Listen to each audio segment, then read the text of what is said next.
la B2 qui était la B1 à la base de Moon qui va tomber. Les deux Spinecrawlers défendent la pente. Toujours Speedling Muta. Je suis pas sûr que ça soit vraiment viable contre du Roach Hydra ou vraiment une grosse masse de Muta. Mais vu que sa spé a été détruite, il va juste la reconstruire.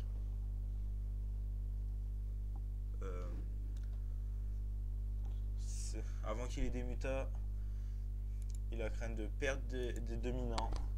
Le petit hydraliste tout seul. Du côté de Yamato,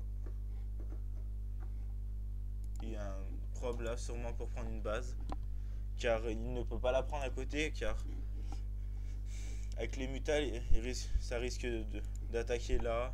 Après tac, il fait le tour, il retourne sur la B1, etc. Et vu qu'il n'y a pas de creep là, sans le creep, les hydralistes sont très lents, donc il risque de se faire attaquer de tous les fronts. Alors que s'il arrive à y planquer, il pourra le faire tranquillement. Toujours du cafard Hydra, alors que 5 nouveaux Mutalis ont été lancés. Alors qu'il y en a déjà 6 là, ça va en faire 11. Et qu'en face, il y a une reine, 3 hydralisques, 5 hydralisques maintenant. Ça risque d'être un peu léger dans les prochaines secondes. Il devrait réussir à... Ouais. Moon qui recule face à la masse d'Hydra qui attend ses renforts qui sont en production là. Et erreur de Yamato qui continue du cafard alors qu'il y a du mass muta en face.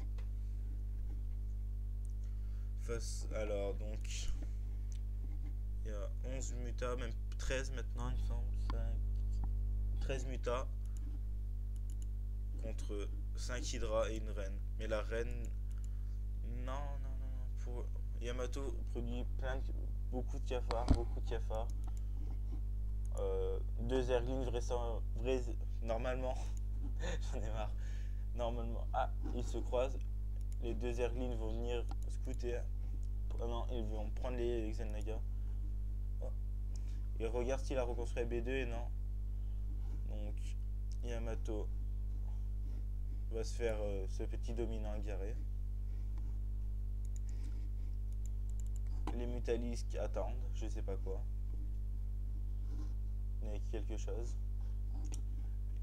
Avec la perte de ce dominant et les supply blocks. Mauvaise micro de Moon qui n'a pas envoyé ses Mutalisques en même temps. Et Yamato qui s'empale sur les défenses. Voilà. La Spinecrawler qui reste à 13 points de vie. Dommage. Et en face, 3 nouveaux hydralisques avec 2 en production pour contrer le mass muta qui est en cours. On voit que sur la B2 de Moon, les minerais commencent à vraiment s'épuiser, il va falloir qu'il expande. Mais on voit un très beau map control avec des partout un peu. Il voit à peu près tous les expand. Pardon, excusez-moi. Le sporuleur là, avec les mutas, il en reste combien? Il en reste 6. Il ne peut pas les drones avec les 3 sporulaires qu'il a. Mais il essaye de shooter des aiguillons, le bâtiment d'Hydra sûrement. Il est venu sur les défenses.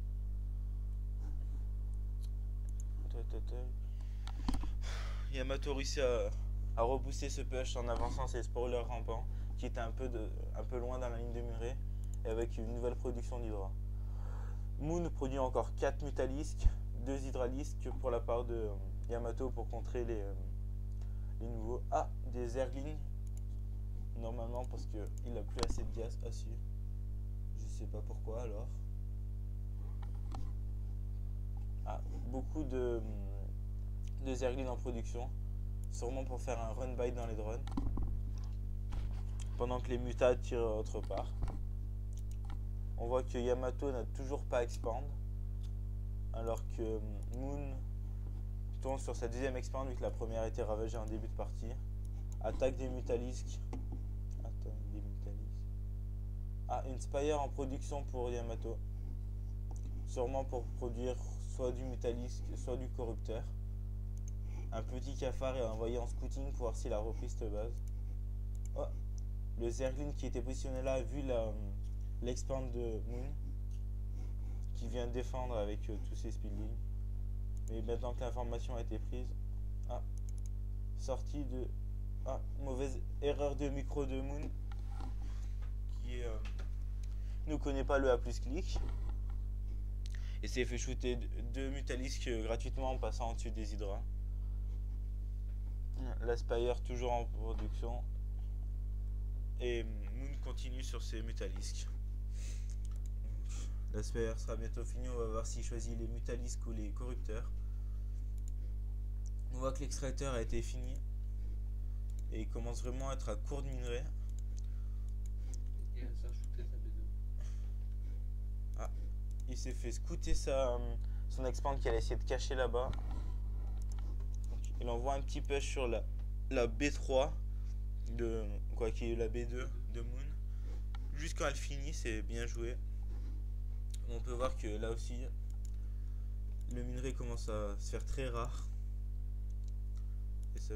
Ah, du corrupteur en production pour contrer les Mutalisks.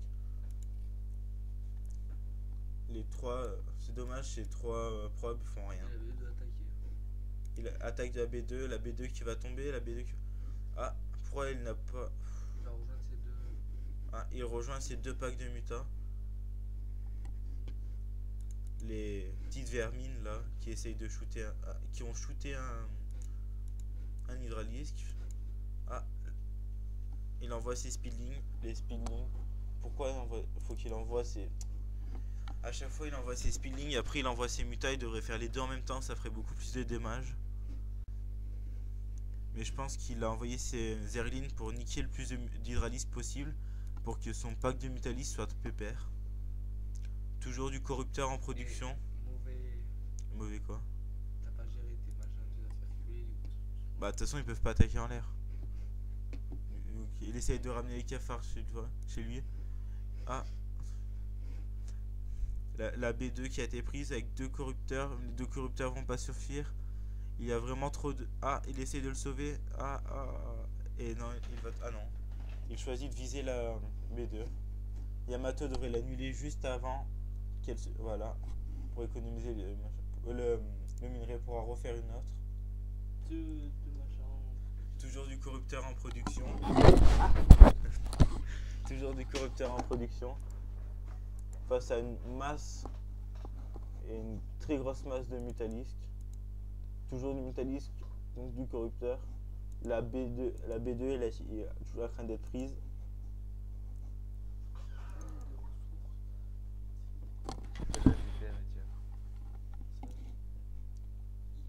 On voit que les pertes sont égales à peu près.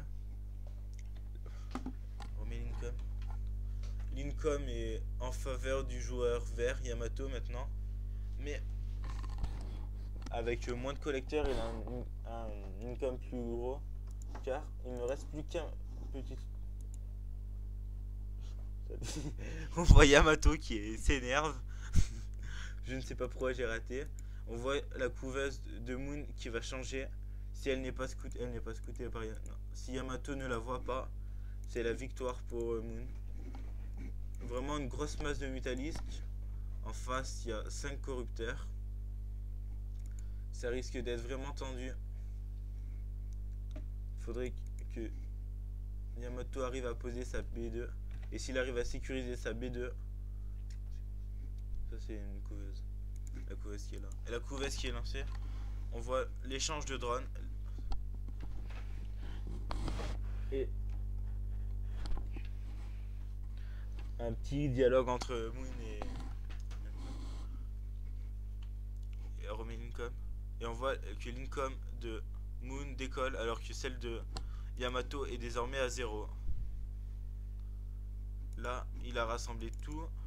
Il envoie même les dominants. Je pense qu'il va tout envoyer pour essayer de prendre ce base. Il devrait normalement même les spoilers rampants les faire décoller les faire se lever et les poser sur la B2. Tous les probes vont vers la B2. Ah, il choisit de miner à longue distance, hein. Et voilà, prise de la B2 et minage à longue distance pendant qu'elle est produite. Vous voyez, le minage à longue distance ça apporte pas vraiment un gros income par rapport à une B2 normale. Bon, certes, il y a beaucoup plus de récolteurs, mais c'est vraiment chaud. Si cette B2 tombe, c'est la victoire pour Moon. Les Mutalisks qui arrivent. Ah, qui visent les spoilers rampants. La Queen et 5 corrupteurs. Il livre un combat. 5 corrupteurs et une Queen. 4 corrupteurs. Non, il y en avait 6. Ah bah, il en reste plus que 5, 4. 3. Il va gagner cette bataille aérienne. Mais regardez le pack de Mutalisk. De Speedlink qui arrive et qui vont venir finir cette B2 et c'est la victoire pour Moon. On attend le GG.